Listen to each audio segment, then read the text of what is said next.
தினமொரு வசனம். 1 ராஜாக்கள் 11வது அதிகாரம் 4வது வசனம். சாலமோன் வயது சென்றபோது அவனுடைய மனைவிகள் அவன் இருதயத்தை அந்நிய தேவர்களை பின்பற்றும்படி சாய பண்ணினார்கள்.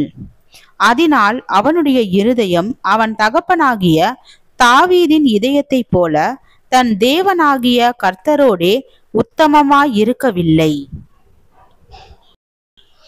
காவல்துறையில் மிகச்சிறந்த அதிகாரியாக பிரசித்தி பெற்று தீவிரவாத இயக்கங்களை திறமையாக அடக்கி பேர் பெற்றிருந்தார் ஒருவர். நாடே அவருடைய அஞ்சா நெஞ்சத்தையும் சாதுரியத்தையும் பாராட்டியது. ஆனால் புகழின் உச்சியில் இருந்தபோது ஒரு பெண் அதிகாரியிடம் தவறாக நடந்து கொண்டதாக பிரச்சனை எழுந்தது. இவ்வளவு பிரமாதமாக செயல்பட்ட ஒருவர் ஒழுக்க விஷயத்தில் இவ்வளவு மோசமாக இருந்திருக்கிறாரே என்று எல்லாரும் பேச ஆரம்பித்தனர். ஆம், ஒழுக்கமின்மை உயர்வுகளுக்கு தடைகளாயிராமல் இருக்கக்கூடும்.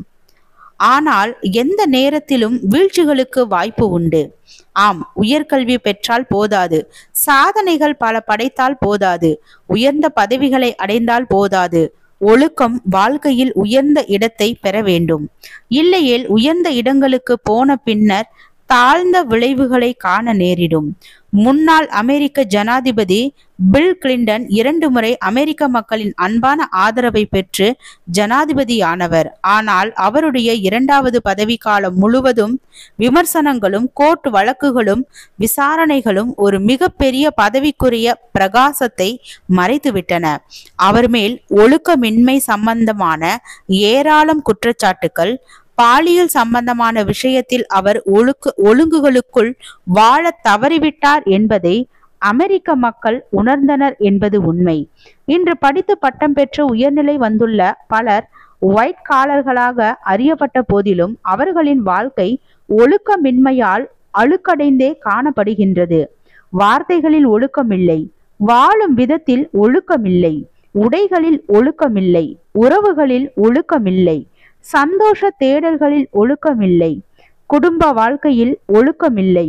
ஒழுக்கமில்லாமல் பேசுவதையும், ஒழுக்கமில்லாமல் உடைகள் அணிவதையும், ஒழுக்கமில்லாமல் உறவுகளை உருவாக்குவதையும் நவீன நாகரிக கலாச்சாரத்தின் ஒரு பகுதியாக பலர் எண்ணுகின்றனர். ஆம், மனிதனுடைய உண்மையான அழகு முக தோற்றத்திலோ, ஆடை அலங்காரத்திலோ, மிகுந்த கல்வி அறிவிலோ, உயர்ந்த பதவிகளிலோ அல்ல. ஒழுக்கம்தான் அழகு. ஒழுக்கமற்ற வாழ்க்கை அழகற்றதும் அருவருப்புமானதொரு வாழ்க்கை. ஒழுக்கமில்லாதவன் எவ்வளவுதான் உயர உயர பறந்தாலும் மனதில் படர்ந்திருக்கும் ஒழுக்கமற்ற நினைவுகளினாலும் எண்ணங்களினாலும் அவன் கன நேரத்தில் கீழே சறுக்கி விழுந்து விடுவான். ஜெபம். தேவனுக்கு ஸ்தோத்திரம். தேவனே, நாங்கள் எங்களுடைய வாழ்க்கையில் ஒழுக்கமுள்ள தேவ குணநலன்களை பிரதிபலிக்கும் மனிதனாக வாழ கிருபை பாராட்டும். ஆமீன்.